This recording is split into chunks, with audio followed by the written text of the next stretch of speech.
大家好，我是彩虹。一袋酸奶，1碗面粉，教你做好吃的酸奶棒，简单零难度，比面包还好吃。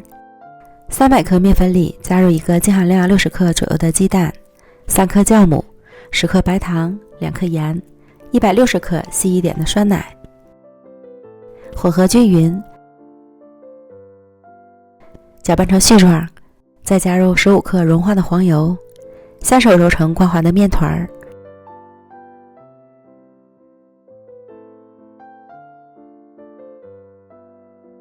盖好保鲜膜，放到温暖的地方，醒发至2倍大。一拳下去，超解压。面团像这样就发酵好了。取出面团，揉面排气。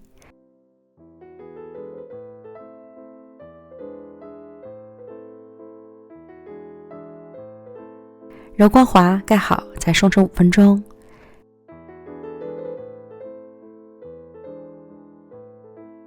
然后将面团搓成长条，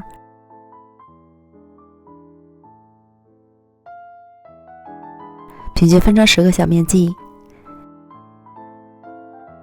再把每个面剂都揉光滑。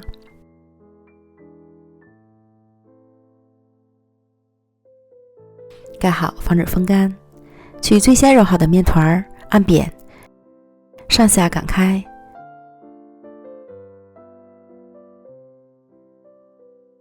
再把底端擀得薄薄的，这样方便粘合。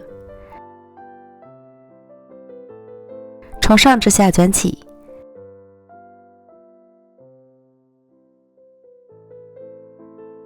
再把两头搓尖，切掉，再搓匀，这样整个小面条就会更加的均匀。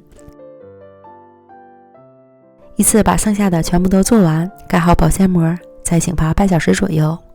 醒发至小面条体积明显变大，拿起来手感发轻就可以了。锅中油温烧至5成热，下入小面条。如果不喜欢油炸的，你可以用烤箱来烤。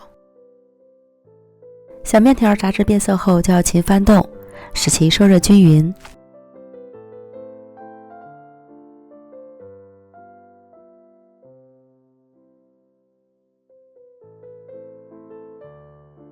全部都炸成金黄色，即可控油捞出。